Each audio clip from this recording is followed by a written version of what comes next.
Some may be lost through enemy action. That can't be helped. But we must recognize another loss hazard, one which can be controlled. It is the action of so-called friendly hands, helping themselves to relatively small amounts of equipment and supplies. These hands have gone over to the enemy, reducing our vital stores of materiel just as ruthlessly as our enemy would. Where security measures are lax or inadequate, the security officer of an installation may count on receiving a steady stream of pilferage reports. Any system for the prevention of pilferage depends primarily upon the efficiency and discipline of the personnel assigned to carry out the general security plan. There are three fundamental principles in every security setup. First, attitude. A man guarding government property is in a position of special responsibility. His attitude toward the trust placed in him must be right. Second, control of persons entering or leaving an installation must be constant. Third, use all the security devices available. They are provided to discourage and to detect pilfering. The strict enforcement of all security regulations acts as a damper to temptation. The badge of a familiar person may be rescinded without the guard's knowledge. Therefore, where the pass is a badge, it must always be visible. A badge tells you at a glance that the wearer is authorized to be in the installation. Badges and other types of passes are issued by the provost marshal. A permanent pass will generally carry a photograph of the bearer. A record of all passes issued is on file in the provost marshal's office.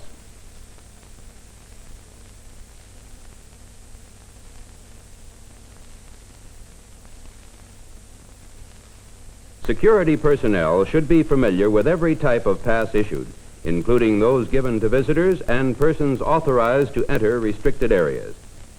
All visitors must state their business before they are admitted to an installation. Upon presenting satisfactory proofs that they are authorized to enter, they are registered and issued a temporary pass. The register will be a record of each visitor's signature, personal address or business address, purpose of visit, time of entrance, and later time of departure. The return of every temporary pass is an extremely vital requirement in the prevention of pilferage. Permit no visitor to leave without returning his or her pass. Another basic measure against pilferage is the examination of all packages brought into or taken out of the installation. Store-wrapped parcels, lunch pails, and similar items must not be overlooked. Examine everything.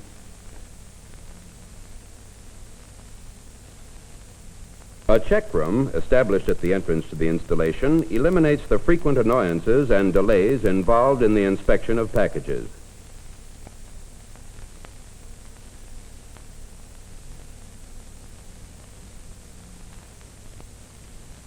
When an unannounced spot check is ordered, do the job thoroughly but not offensively. This is an excellent means of catching the more clever pilferers off their guard.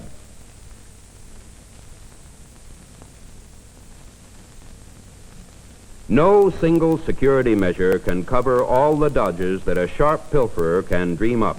The main gate of this post has a special gadget called an inspectoscope. In a second, it shows any metal object that might be inside a package. Placed on the ledge, the package is examined by the concealed machine and its operator. When a questionable item is revealed, a signal notifies the military policeman on duty, who detains the suspect until he can be taken away for questioning.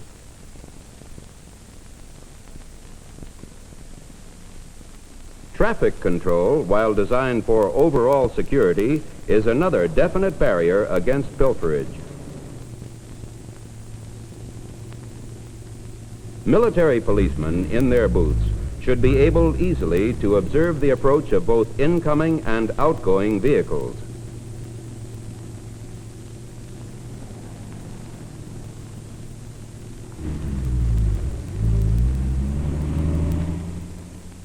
Pedestrians must be required to pass through entrances and exits provided for them. Separating the flow of pedestrians from the vehicular traffic simplifies the inspection of passes and packages. For the best control of vehicular traffic, at all times maintain a single line at the checkpoint. But don't imagine that these or any other checking methods by themselves will automatically wipe out all pilferage. And don't expect a fence alone to keep trespassers out or pilfered articles in. When patrolling the perimeter of an installation, do not permit any loiterers near the fence. Many a package containing valuable government property has been tossed over a fence to a Confederate or to be picked up later. Check the more vulnerable points each time around.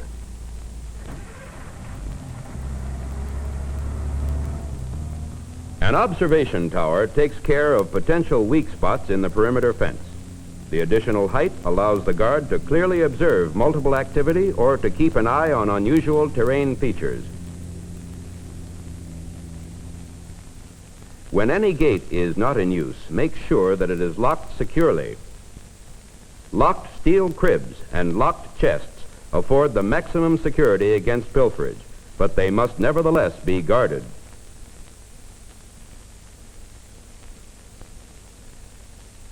A communication system is an essential part of every good security plan. It's there to be used.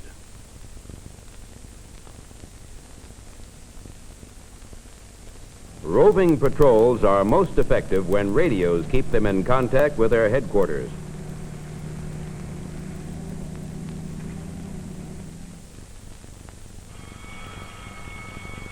Alarm systems are of two kinds. The silent alarm, this is only a demonstration, has an obvious advantage over the bell alarm. With this system, the thief or trespasser has no way of knowing he has been detected.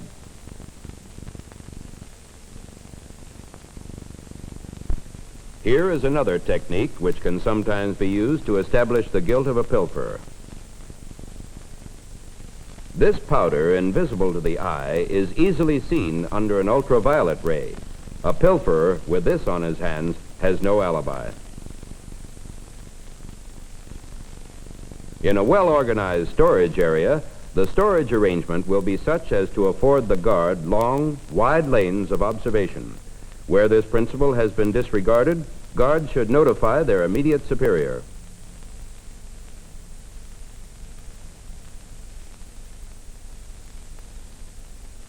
Lights should be so placed that guards can observe without being seen. Above all, a good system requires aggressive and alert guards, men who like to catch criminals. A guard who knows his job and realizes his responsibility plays the most important part in the prevention of pilferage. Study this case. This warehouse contains precision equipment, tempting and small enough to be easily pilfered. Because this is critical equipment, the security program has been adjusted to existing circumstances. An extra guard patrols the sensitive area. At all times, an experienced guard conducts himself in a businesslike manner, and because he knows his business, he continually varies his route and time schedule. If trouble comes his way, he's ready. Anyone may be a pilferer. This type is known as the casual pilferer. He is yielding to a more or less sudden temptation. Later, he'll find out what he's stolen, how valuable the article is, and what he can do with it, if anything. He gets a kick out of putting one over on the guards.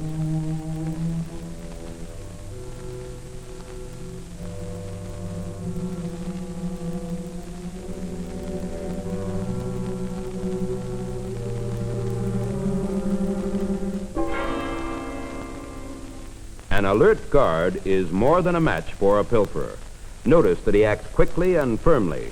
Observe that the pilferer has become remorseful.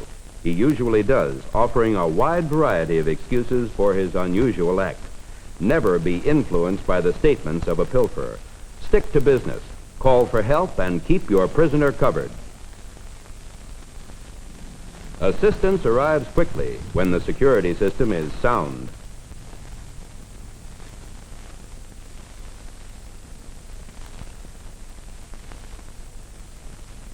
The corporal of the guard clearly informs the suspect that he is apprehended and under custody before searching him for concealed weapons and evidence of his crime.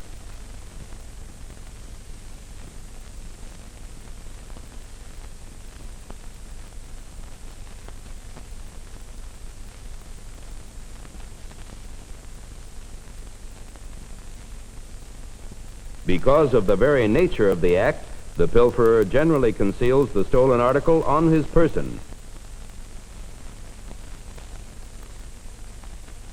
It is not part of a guard's duty to thoroughly investigate a pilfering incident. That's up to specially trained military police investigators. But it is a guard's duty to protect evidence that may be used later in the formal investigation and prosecution of the case.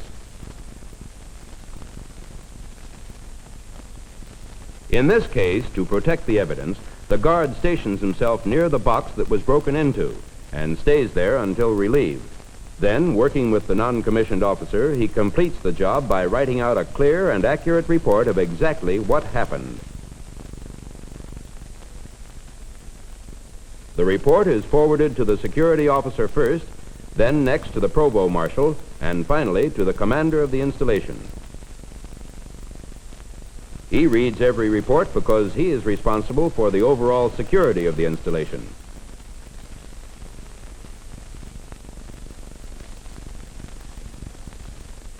The commander will have special orders issued through the provost marshal whenever unusual conditions arise. The security guard commander passes along the special orders together with all other security orders of the post commander. A typical example of a special order is one which directs the attention of guards to sensitive locations.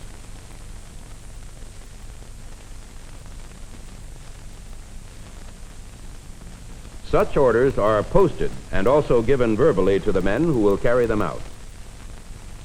Keep your eyes and ears open for anything unusual and report it immediately. Now, the special orders for Post 6, that includes warehouses 4, 5, and 6, have been posted. I'm going to read them to you just to be sure that they're understood. 1. This post includes the area of the parade ground, warehouses 4, 5, and 6, and the area between A and C Avenue. 2. Check all locks and windows on this post twice during the period of duty. 3. Report once an hour from this post using the field telephone.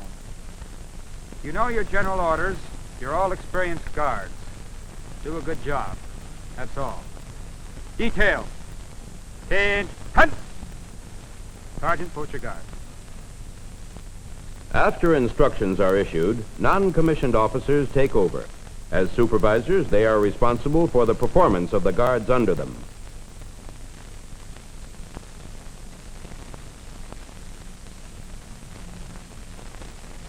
Non-commissioned officers attend to the posting of the relief and inspect the guard at frequent intervals. As part of their administrative duties, the non-commissioned officers take care of reports and prepare special instructions.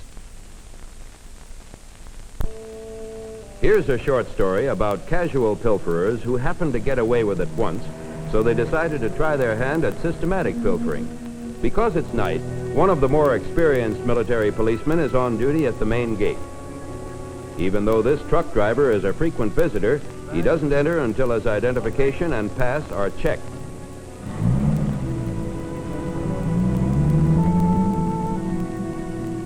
So far, there is nothing unusual.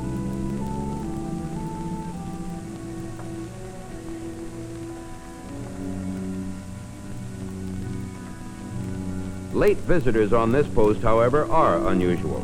Any act or happening which is unusual calls for prompt attention. It may be just a pleasant distraction, or it may mean trouble.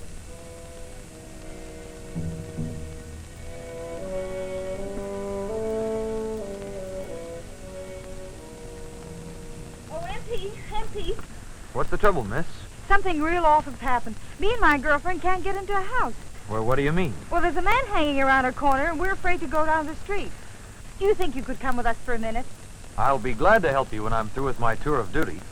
But it's urgent. This man is hanging around. Shall I call for some help? No. Never mind. You're not much use, you MPs. Despite his courtesy, the military policeman is suspicious. This interruption off the routine calls for caution. What's this all about? Within the installation, one of the guards is patrolling his post, trying doors, checking windows, interested in everything within his sight or hearing.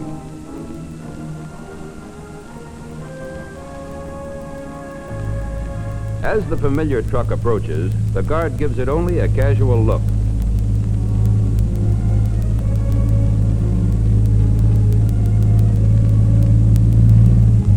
Nothing unusual about this truck unless it were to stop where it shouldn't.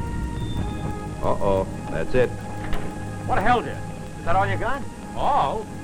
If we could get this much just once a week, we'd be doing all right. Okay, let's get going. The MPs look kind of sharp tonight. Hey, don't forget to cover yourself.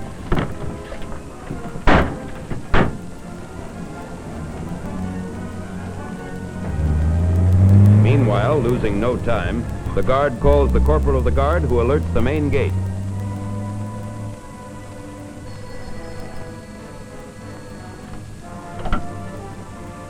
Main gate, Private Hurst speaking.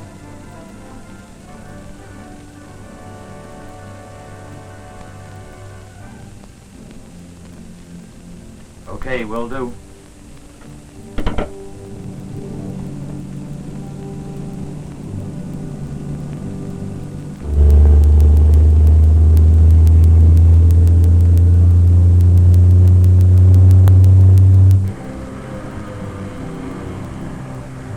Wait a minute, hold up.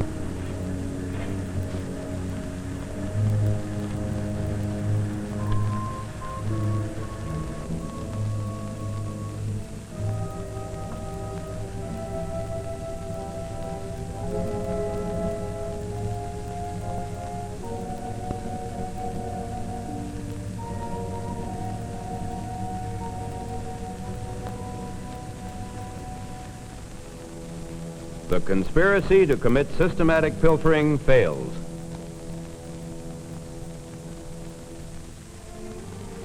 Any outbreak of pilferage in these critical times must be regarded as a very grave danger, both to our armed forces and to our national security.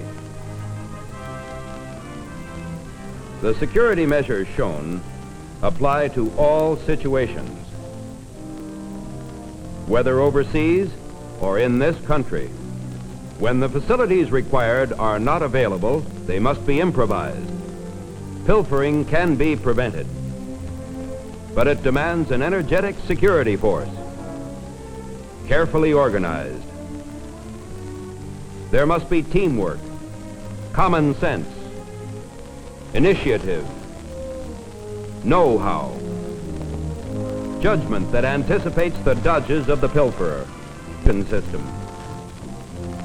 And it must always be borne in mind that a basic mission of any security force is to prevent pilferage, to make it just too tough for the would-be pilferer to get started.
Hello, everybody. Welcome. I'm Skip Elsheimer. We just saw two films because the Depots and Warehouse film ended quicker than I thought. So I figured I would show the Elizabeth City Potato Festival, 1951. Wonderful parade. On Saturday at 1 o'clock Eastern Standard Time, we'll be doing what we call Home Movie Day.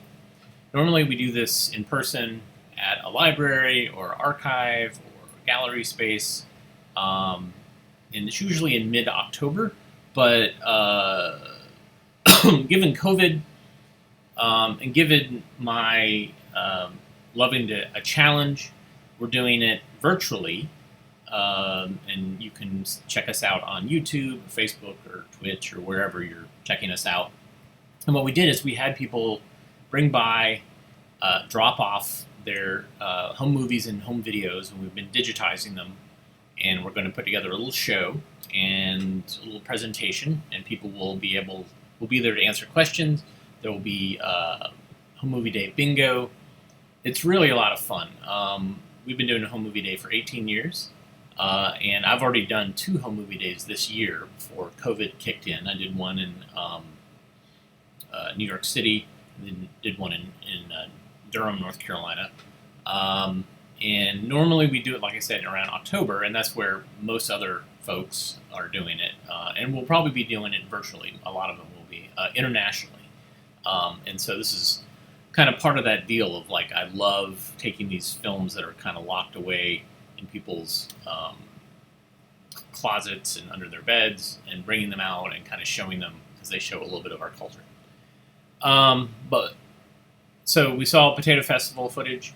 Before that, we saw Depots and Warehouses. I don't think that's the complete title, but it got clipped. But it's obviously about pilfering and the friendly hands that pilfer. So that's pretty awesome. Yeah. All right, this next film is another military film. It talks about the B-1B, which was a big deal back in the 80s. So here it is, B-1B.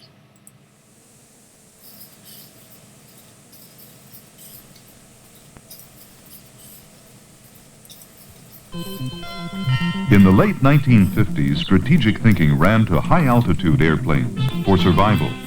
We designed our airplanes that way. The B-52 was designed to operate up to 50,000 feet. For reconnaissance, there was the U-2. There was in development the XB-70 with its 2,000 mile-per-hour speed and a ceiling of over 70,000 feet. Invincible, we thought. Then came the Gary Power shoot-down in 1960. And the U-2 brought down over Cuba during the missile crisis of 1962. High-altitude penetration was no longer the way to go.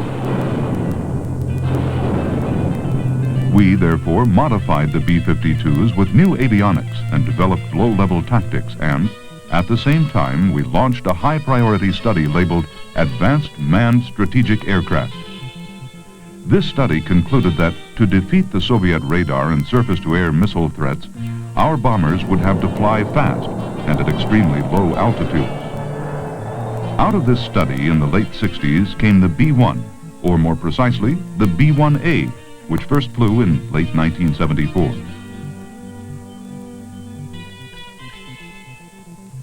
While the procurement of the B-1A and its introduction into the strategic force was canceled in 1977, 4 of these airplanes were built and a flight test program continued. This advanced strategic system has achieved an outstanding flight test record of nearly 2,000 hours demonstrating the systems and concepts which comprise its superior capabilities.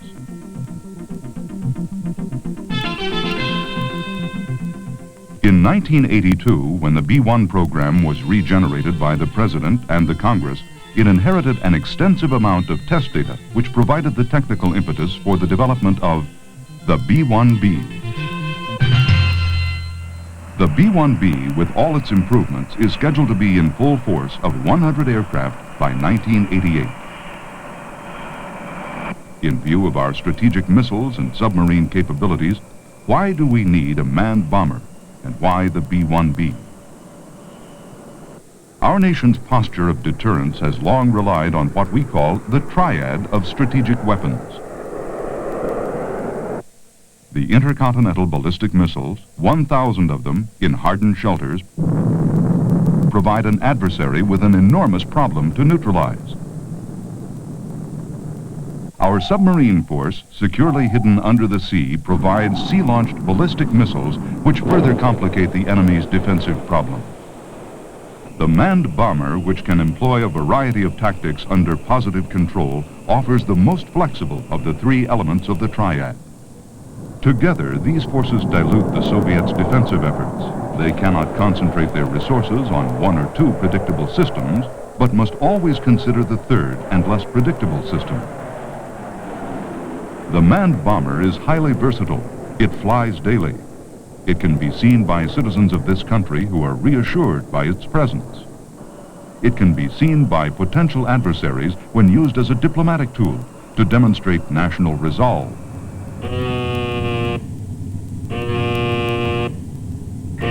This is Plattsburgh Air Force Base in New York.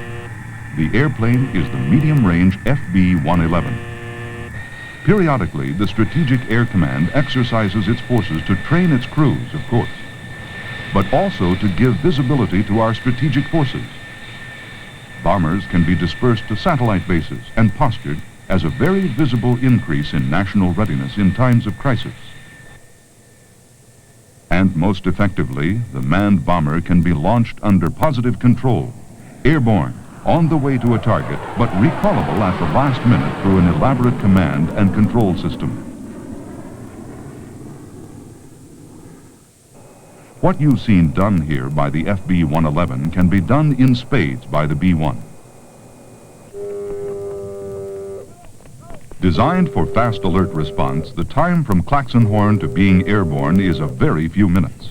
The first crew member to the aircraft starts the auxiliary power units.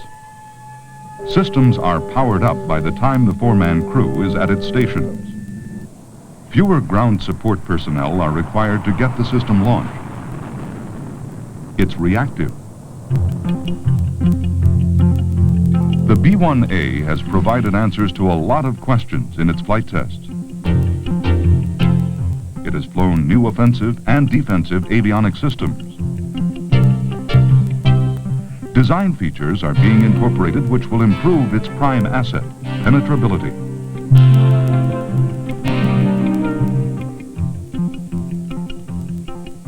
A variety of electronic countermeasures will make it possible to defeat the enemy's efforts to acquire and track this airplane.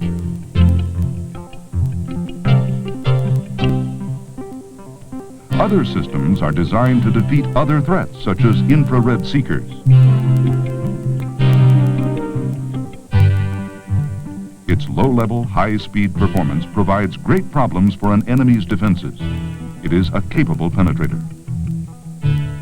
Phased array radar technology is used in both its defensive electronic countermeasures and its combined attack and terrain following radar systems. Much of the technology has derived from the highly successful F-16 phased array radar system. The ALQ-161 defensive avionics system was originally designed for the B-1A. The protracted flight test program has resulted in improvements which make it much more effective than anticipated in the early stages of development. Its reprogrammable design will permit quick adaptation to changing threats. One of the most significant improvements from the B-1A to the B-1B will be its improved capability to penetrate Soviet defenses. The great reduction of the radar cross-section of the airplane. By using radar-absorbing materials and reducing reflective surfaces, particularly the engine inlet area, coupled with additional physical and electronic changes in the radar signature of the B-1B, the airplane is much more difficult to detect on radar. The B-1B radar image is 10 times smaller than that of the B-1A, which was already much smaller than the B-52. Graphically, it looks like this. The B-52 signature, the B-1B. Add to this cross-section the terrain masking provided by the low-level flight system, traveling fast, just under the speed of sound, and you can see why the B-1B is called a penetrator. What can the B-1 deliver in the way of munitions? Here is another area of superiority. Its maximum gross weight will be 477,000 pounds. 125,000 of that will be deliverable payload, 75,000 pounds in its weapons bays, and an additional 50,000 pounds on external hardpoints under the fuselage.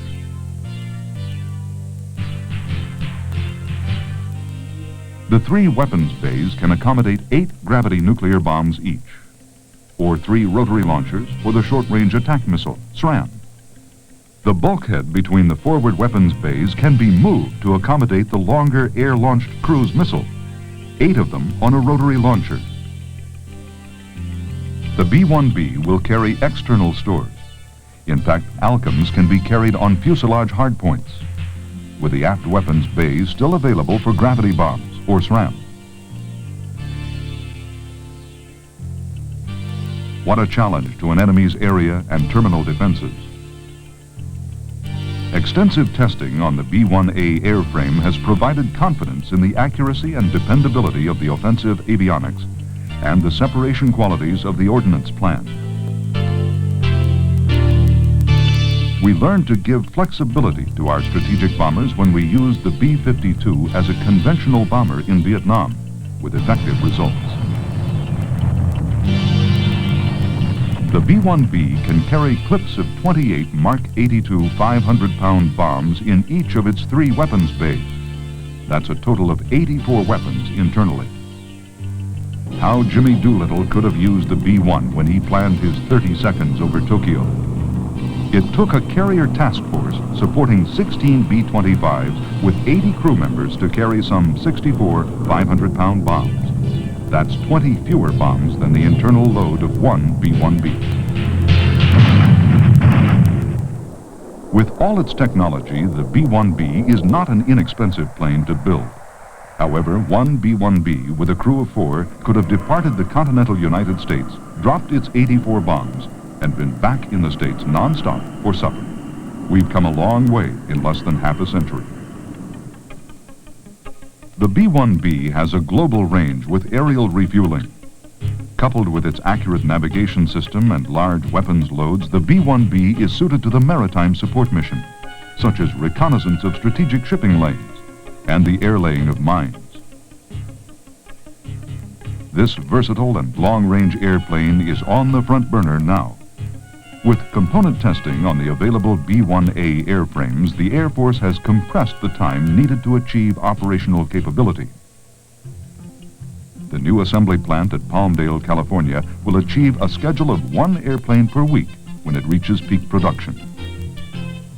This will permit the first SAC unit to obtain initial operational capability in late 1986. All 100 planes are to be in the inventory by 1988. The Air Force, acting as the prime contractor in the development of the B-1B, coordinates the contribution of 4 associate contractors. Rockwell for airframe and final assembly. General Electric for engines. Boeing for offensive avionics. And AIL, a division of Eaton, for defensive systems. There are also some 5,200 subcontractors and suppliers in 48 states contributing to the effort. In all, some 60,000 jobs are directly related to the B-1B.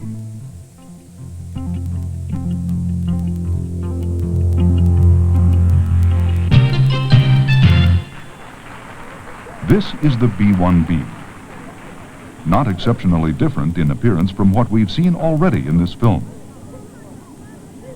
Note the engine intake, the most obvious of all the variances, one which permits the great reduction in the airplane's radar cross-section. There are windows in the rear crew area, one on each side. It has individual ejection seats rather than the crew capsule system of the B-1A. This is truly an advanced manned strategic aircraft that embodies the product of years of test and development. It is a long-range strategic nuclear delivery aircraft with tremendous penetration capability. Also, it is designed to handle conventional operations in support of theater commanders, rapidly and with great survivability. With sophisticated navigational systems and long range and endurance, the plane is able to fill the maritime support role. But most important is its visibility as a tool of national policy and resolve, to show the colors and to convince friend and foe alike that this nation is ready and equipped to fulfill its obligation to defend freedom anywhere on this globe.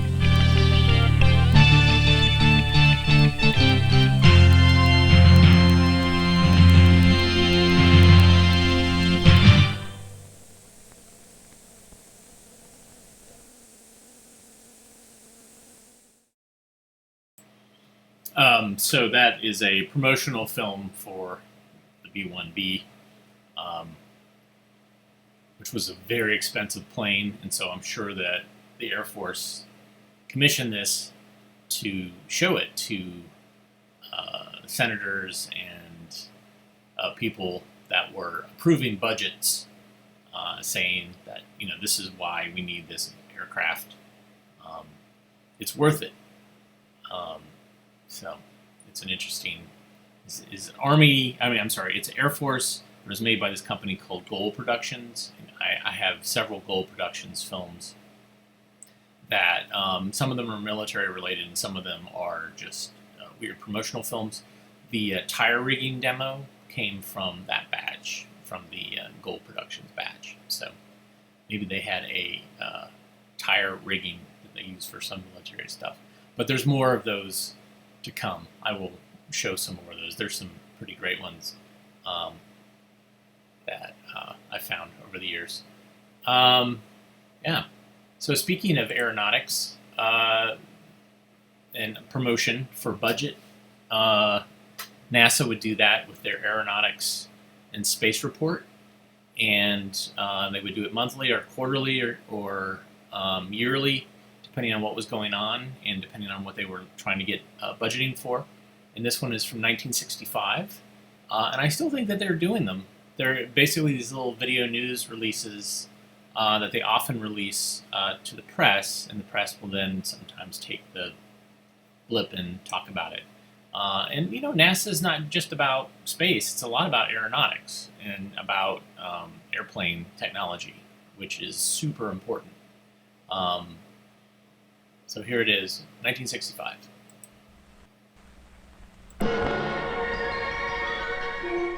From Kitty Hawk to Cape Kennedy. NASA, the National Aeronautics and Space Administration, presents Aeronautics and Space Report.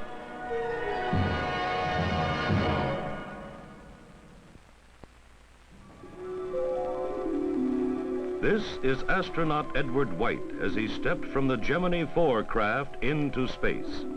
He and James McDivitt then flew on for 4 days, completing our longest space trip yet. Next, Gemini 5, with veteran astronaut Gordon Cooper assigned as command pilot. Cooper's 22-orbit mission ended Project Mercury. Now he will be involved in an even longer flight than McDivitt's and White's. Gemini 5 is planned for 7 days, 112 orbits. Sharing the piloting duties will be Charles Pete Conrad. Like all the Mercury and Gemini pilots before him, astronaut Conrad spends much of his time in training. While in orbit, the two men will conduct a variety of experiments. These include a checkout of computer and radar equipment to be used on the first rendezvous and docking maneuvers. And from a vantage point similar to this, they will take pictures of cloud cover and selected parts of the Earth. Gemini 5 is the second long-duration mission and the third in a series of manned space flights, which are preparing the way for future journeys to the moon.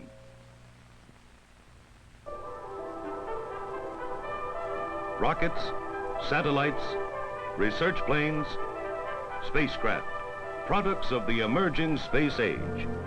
Many of these objects are now on display at the New York World's Fair and are assembled in one location, the U.S. Space Park. They constitute the largest collection of space hardware outside Cape Kennedy. There's an Atlas rocket, like those that boosted Mercury astronauts into orbit. The Aurora 7 spacecraft, in which Scott Carpenter flew 3 times around the world. A 2-man Gemini spaceship, and full-size Titan II booster. A replica of Ranger, the lunar photographer, and an actual scale mock-up of a portion of the giant Saturn moon rocket. In addition, Mariner, Tyros, X-15, these and many more pieces of hardware for this country's peaceful exploration of space are on view for visitors touring the U.S. Space Park. When astronauts return from deep space missions, their spacecraft will slam into the Earth's atmosphere at extremely high speeds. To safeguard the men during this critical friction period, NASA developed protective devices called heat shields. Shape, combined with the right materials, provide the best protection. As the shield burns, melts, and chars, the intense heat is diverted from the spacecraft. Ground-based wind tunnels and simulators gave many of the needed answers to the problem of re-entry heating, but to resolve the uncertainties, a flight test program was required. Used for the experiment was a blunt shape, 2 feet in diameter and weighing 200 pounds. Called Project Fire, it was managed by NASA's Langley Research Center. An Atlas rocket boosted the fire package along a suborbital flight path.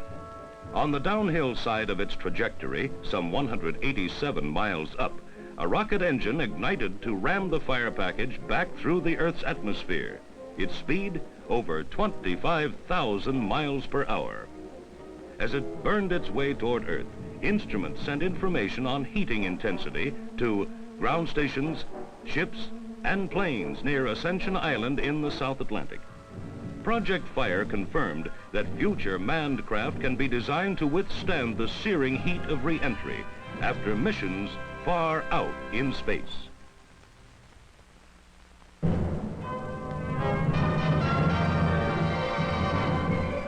This has been an Aeronautics and Space Report, presented by NASA, the National Aeronautics and Space Administration.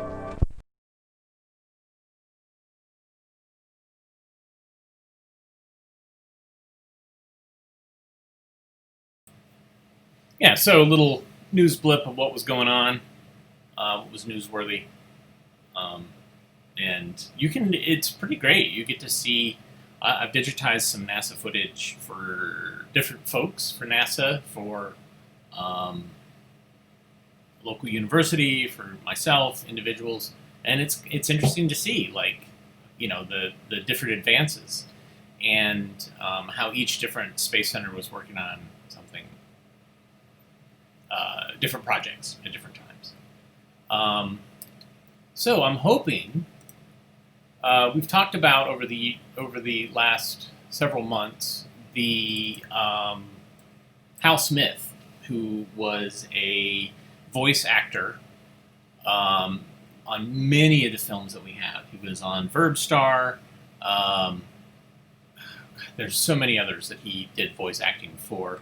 And I feel like he shows up in this next film. I could be totally wrong, but my gut is there was a whole series of these made by the Alfred Higgins company, and I believe he is I'm doing some color correction as I'm talking to you, runs a fix-it shop, and he rhymes. So here we go. This is the Common Sense Game.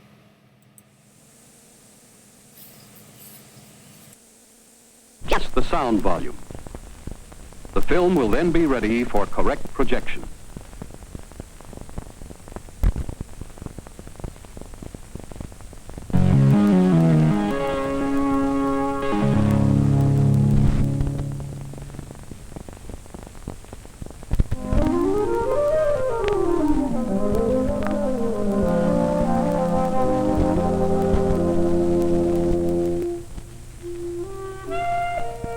Why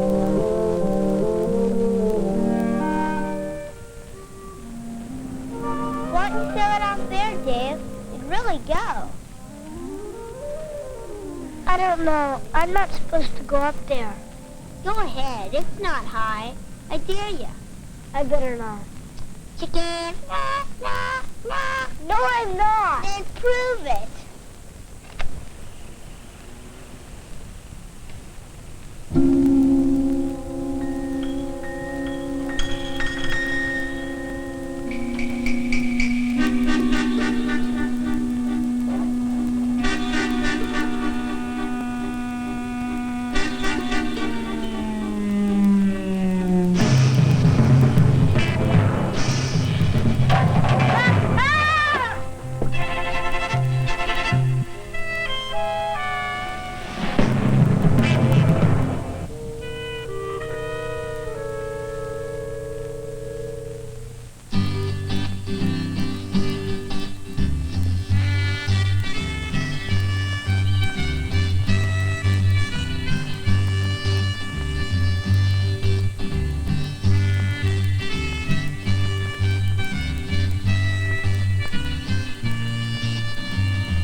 My word, you're a toy, not a bird. Hi, Mr. Mac. Dave, what happened to your arm? I can see you've done it harm. I heard it fly in my glider. Can you fix it? Your arm? I would only do you harm. No, my glider. Oh, tell me how you broke your plane. Weren't you playing safe and sane? Billy dared me to go up on the roof. I had to do it to show him I wasn't chicken. You may have proved you were brave within your heart, but he must have thought you were not too smart. Why? Because you didn't use your head, no matter what he might have said. You should always think and not be dense. So the game to play is common sense. Common sense? What does that mean? It means thinking hard before you do things that could be bad for you. It means not letting somebody talk you into things you know you should not do. Gee, that might be hard to remember. Oh, not so. Just remember the simple rule, use your common sense. Be cool, not a fool. Be cool, not a fool? The best way is not to let someone talk you into doing things you know you should not do. Gee, I don't know. Well, you know Ted Clark. He felt the same. But he showed he could play the common sense game. At the park it happened one fine day where Ted went to run and play. You can play here with the other boys and girls while I'm at the store. But don't leave the park. Okay, Mom.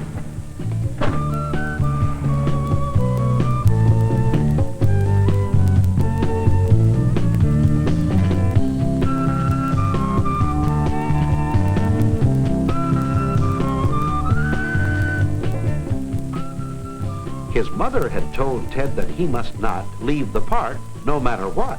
But later, his friend Trish wanted him to leave to see her new goldfish. But wait, his friend had asked him to break a rule. But if he did, he'd be a fool. So each time he started to go straight ahead, a little voice inside him said, Don't let someone talk you into doing something you know isn't right. Use your common sense.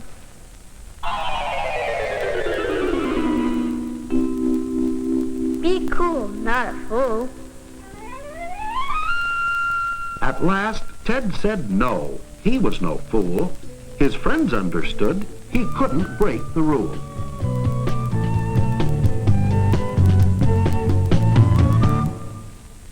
So, when people try to talk you into being a fool, the game to play is play it cool. What if somebody tries to talk you out of doing something you know is right? They do, that's true. Did something like that happen to you? It happened to my friend Trish. Really? She was at the park with Ted. They were going to join a kickball game. A little boy was climbing to the top of the swings. Trish knew the little boy might get hurt, so she wanted to tell the playground director. Ted said no, it was none of their business and they had their own game to play. He tried to talk her out of doing something she knew was right. She started to go, then changed her mind.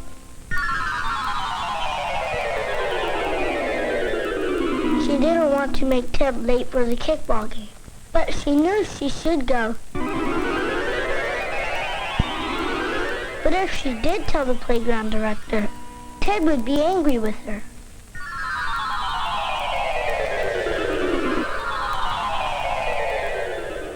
Then she thought, don't let someone talk you out of doing something you know is right.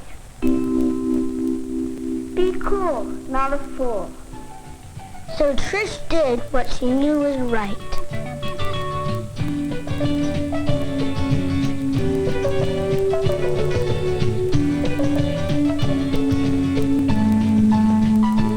And the little boy got saved from what could have been a bad fall.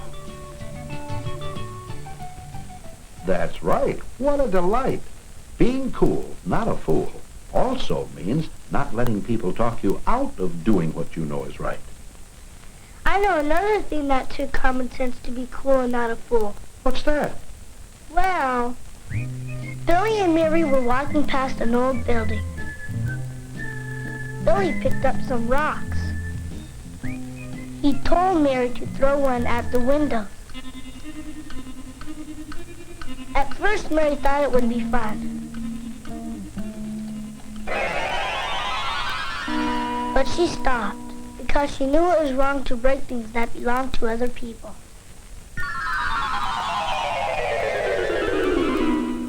That's when Billy tried to talk her into throwing the rock anyway.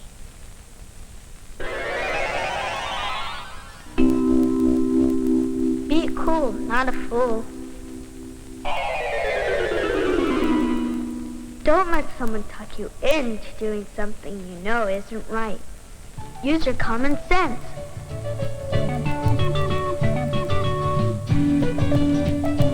And you know, when Mary wouldn't do what she knew was wrong, Billy decided not to do it either.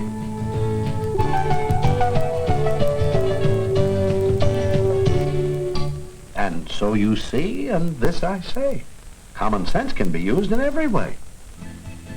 It can be used when you do what you know is right. And it can be used when you're learning to do something that might give you a fright. The thing to remember is think. Use your common sense, then you'll always be cool and not a fool.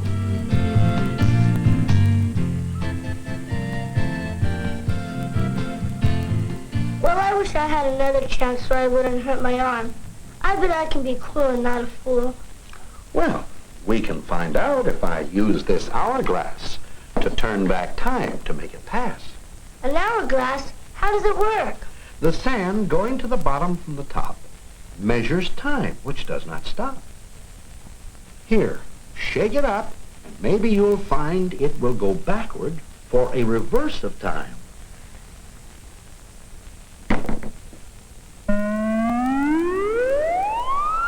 You did it, and backward you go. For a second chance in the Common Sense Show. Why don't you sail it off there, Dave? You'd really go. I don't know. I'm not supposed to go up there. Go ahead. It's not high. I dare ya. I better not.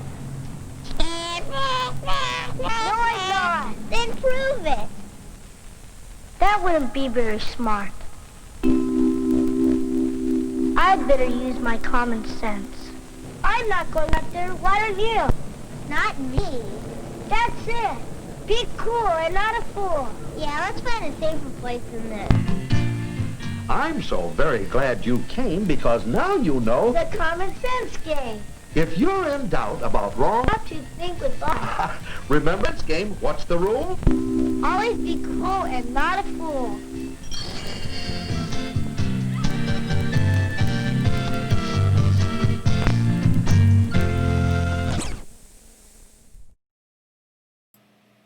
So what I want to know is, when was it important for kids to be cool? Like, where was that point where suddenly that's something that a kid should aspire to? Is, that's cool, I want to be cool. I mean, being a fool, of course, that's been around for a long time. And you know, not wanting to be one is certainly something. But to be cool, when did that take place? Because this film came out in '79. The other thing is that life-size frog prints in the background is, I hadn't noticed that before, but yikes. That's really something else. I wanted to say thank you to John for buying us some coffee. AV Geeks live off of coffee. That is the gasoline of an AV Geek, is the caffeine. I also wanted to announce in this film can, there's a coming event. It's an important curriculum notice. You're cordially invited to attend the Education Materials Exhibit, to be held November 14th, 1990, from 3 to 5:30 p.m. at the Putnam Westchester School, the Walden Pine Bridge School, Yorktown Heights, New York. See in a short time the very latest textbooks, computer software, film strips, library books, maps and globes, and teaching aids. It's interesting they don't say video. Plus all the types of instructional materials from the nation's small and large publishers and suppliers. No registration fee, refreshments, drawing for dinner for two. And it's sponsored by the Association of Educational Sales Representatives of New York State and the Media Council of Putnam North Westchester Board of Education. So there you go. November 14th, 1990, 30 years ago. I think we determined that 1992 was probably the end of making educational films on film. That video had taken over by that point. But it's interesting, 1990 is, they're talking about software, because that is what I consider to be the next teaching machine. Was you went from glass slides to film strips to motion pictures with sound, video, DVDs. Then there was a little period where there were CD-ROMs that were educational, that were software related, but then software kind of took over for a while, and now I think it's the web. Certainly Zoom. Anyways, where are we? Okay. This next film, I got this in the first batch of films I got so many years ago, almost 30 years ago, when I got 500 films for $50. And this one is a Lulu. And again, this is one of those films that made me think, like, you know what? These are funny, but they actually kind of teach you something about our culture beyond what they were trying to teach. So this one is Psychological Differences Between the Sexes. Enjoy.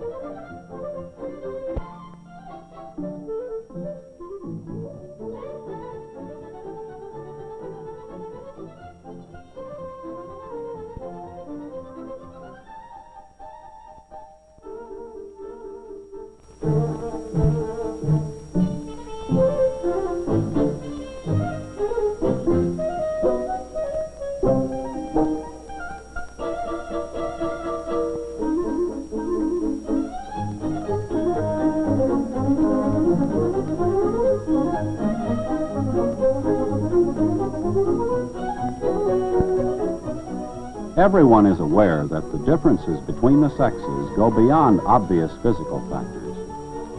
For example, there is the difference in muscular strength. Automatically, the man will do any heavy work that needs to be done. Both the girl and boy understand that he is better equipped for such work than she is. They also realize that there is a difference in the roles which society expects them to play. And so she will be sympathetic if he is hurt. But she realizes, as well as he does, that men aren't expected to fuss over a little pain the way a woman might. Seldom do such mutually acknowledged differences lead to problems, but many misunderstandings might be avoided if young couples were aware that there are other ways in which the sexes differ, psychological and emotional ways which may be subtle, but are nevertheless important in any man-woman relationship. For instance, Jane doesn't know that she has a different attitude toward people than Jim has. She hasn't been going with him long enough for her way to clash with his. But to understand her way, you should see it in action. Not long ago, Jane had a problem involving a friend who, frankly, didn't bathe as often as she should. This is how Jane handled it. Hi, Gwen. Hi, Jane. Oh, Gwen.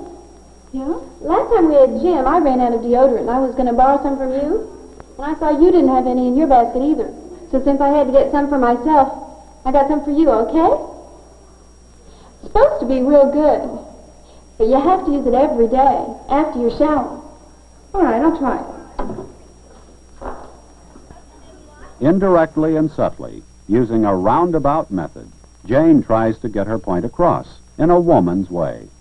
And if she hadn't gotten it across this time, she'd have tried something else, equally indirect. But the last method she would think of would be a direct or blunt way that might hurt Gwen's feelings. Now let's see how a similar problem might be handled by Jim. Yeah. If he thinks he's going to overlook the rule about taking a shower this time, the treatment. I'm for that. The air in this school's as much ours as it is his. He's polluting it, and that's going to come to a screeching halt.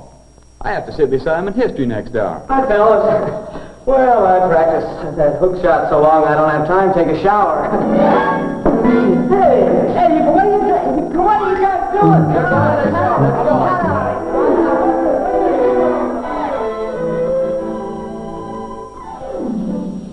Next time you have to be told to take a shower, we may be forced to get a little rough. Direct action. That's the man's approach, the one Jim and other men understand, even the fellow whose feelings are most directly involved. There's another difference between the sexes which can be used to illustrate the gulfs that must be bridged before a girl and boy really understand each other, and that difference lies in their temperaments. You ready for your surprise? Okay, dessert. First, shut your eyes.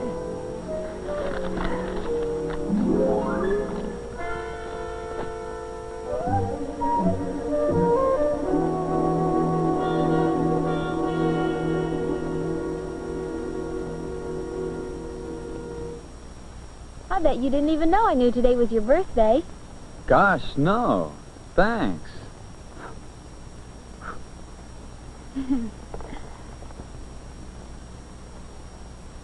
What's the matter? Oh, nothing. I just sort of thought you might want to save it. It was a souvenir of the first time we celebrated your birthday together.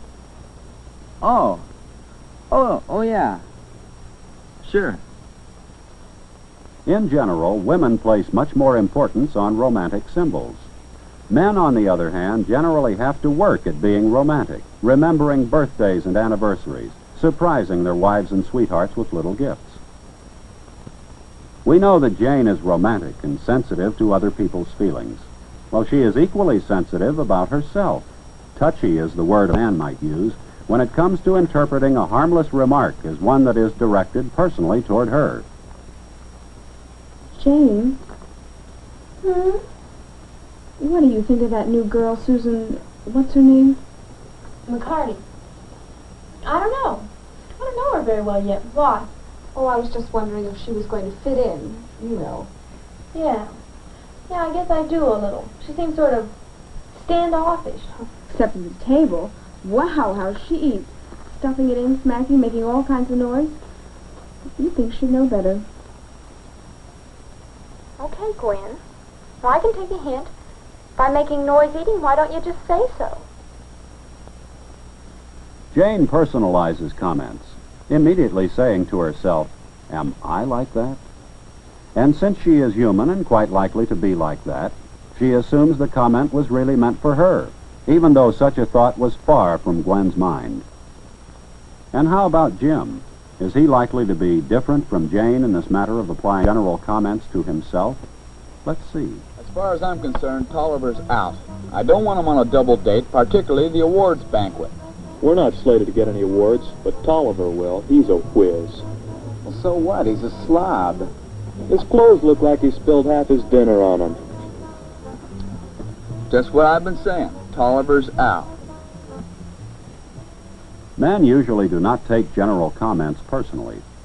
That's Tolliver to a T, Jim says, and it never occurs to him that general remarks may have been aimed at him. And of course they were not. When Jim, direct in dealing with others, is paired off with Jane with her typically female qualities of being indirect, romantic, and subjective, life may not always be the picnic it is at the moment.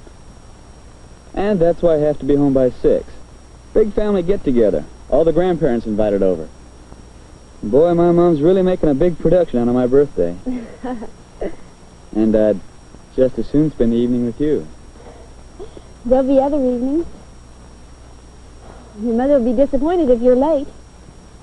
Why don't you come with me? We can call your mother from my house. But, Jim, I can't. I'm not dressed for a party. You look swell to me. Come on. But, Jim, I haven't been invited. What would your mother think? What do you mean you haven't been invited? I invited you. I can't just walk in on her at the last minute. She'd have table arrangements to do over again, everything. She won't care. Come on. Jim, I can't. She will, too, care if someone comes in who isn't expected. Besides, I don't have time to get ready, and I can't let your folks see me like this on a special occasion. What's so special? I've had lots of birthdays. What's special is not really the occasion so much as it is what people will think. Girls must be continuously aware of the impression their actions or appearance might create. Things a fellow can get by with won't do for his girl. Men should be aware that this attitude of society creates problems for women, and indirectly for the men who love them. If we could go with Jane and Jim into the future, supposing that their attraction to each other develops into love and they are married, we could see how misunderstandings based on the differences between the sexes might affect them. Say, I saw Bill Noble as I was leaving the office. He wants to look at those plans I've been working on here at home. He and Lil are going out tonight, and he said they'd come by and get them. Oh, no. I've ironed all day. The house is a mess. Relax. They're only going to be here a minute. Relax? When you're always pulling some horrible surprise on me? Oh, Jim, why can't you give me enough notice to get ready when you invite people over? I didn't invite them. Jim didn't invite them. But he or any man is inviting trouble when he ignores the importance to a woman of what people will think. To look at the other side of the coin, Jane is inviting unnecessary problems by ignoring some facts about men. From what you know of a man's reaction to the indirect approach, see if you think Jim is going to be able to fathom what Jane is driving at. Jim, dear, I noticed a new kind of electric shaver downtown. It's supposed to be twice as fast as using a razor. You could zip right over your beard before breakfast. Thought I might get you one. Oh, I wouldn't be interested, Jane. I want a close shave. I don't care how long it takes. But Jim, honey, if it saved enough time so that you could shave before breakfast, wouldn't that... Coffee tastes bitter this morning. Besides, I've barely got time to shave. Oh, man. Well, does getting along with members of your own sex help you understand the opposite sex? Did experience with other fellows give Jim a hint that when a woman is just chattering, she may be trying to tell him something? Trying to say, I wish you'd shave before breakfast? Did getting along with other girls help Jane understand that when Jim pushed away the coffee, all he meant was, I don't like the coffee, not, I don't like you?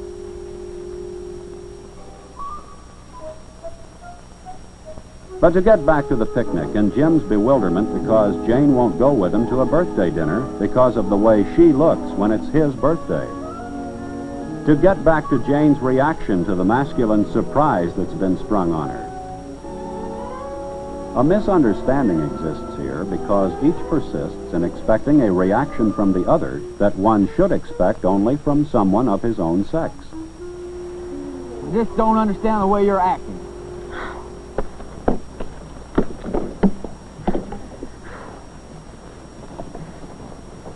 No use even talking to you. Jane's wrong there. The way to avoid the difficulties that can arise from the differences between the sexes is to face up to these differences and to talk them over. And as for other differences that may exist, well, you'll know that you've probably discovered one anytime you feel like saying to a boyfriend or girlfriend, Oh, women. Oh, men. Such exasperating moments usually come up because young people have never tried to face up to some of the psychological and emotional differences between the sexes. So what about you? What examples from your own experience illustrate other differences in masculine and feminine attitudes or behaviors? Now is the time to talk over these differences between the sexes, to begin to go your half of the way toward the difficult business of understanding someone different from yourself.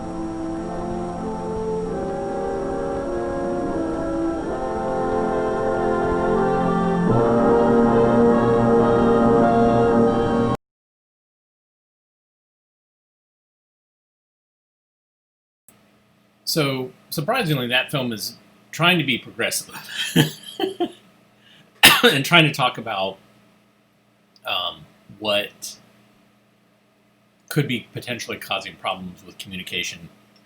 And all that I think they needed to do was to say it's not necessarily gender, but it's how that individual was raised. And in most cases, girls were raised this way during this time period, and in most cases, boys were raised this way in this time period. It's not because of X and Y chromosomes. It is how they were culturally treated, and that's what I would hope they would say. But this film, it's an interesting film because why does a school care whether or not couples get together? This was actually part of what was shown in a family life class. And if you actually went to some colleges, there was a home ec degree or a family life degree that you would get. And you would learn how to have a family, how to run a family, both physically, but also dealing with the emotions and dealing with all that other stuff. And so this is what that curriculum is from. They probably also would have maybe taught it in high school, but it's fascinating. It's really kind of an interesting film and infuriating in so many ways. All right, one last film to show before I go and digitize some home movies for Saturday's upcoming Home Movie Day event. Somebody asked if I would take stuff from outside the local area. We're pretty much filled up for this upcoming event, but we might do something in the future. And the difficulty is sending stuff to us, and how do we negotiate that? Right now, it's easy for people to drop stuff off at the archive and then get it back to them. But there's a cost associated with shipping stuff, and so we have to kind of figure that out. And we'll see how this works out. Maybe in the future, maybe in the late fall or winter, we'll be doing something like this again, and we'll expand the boundaries of where we do it. All right. So, anyways, this film animated. It's called Hopscotch.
So that has a real John and Faith Hubley feel to it. The animation looks a little bit like it. And so you had two pretty good voice actors there, June Foray, and I can't remember the other one's name, but they're just going bam, bam, bam. They're not actually doing any lines, but they're talented nonetheless. So I tried to look up the animators' names to see what else they did. It looks like they used to work for UPA, which was a big animation company that did Mr. Magoo, among other cartoons. And both Spencer Peele and Alan Zaslov worked there in the 40s, late 40s.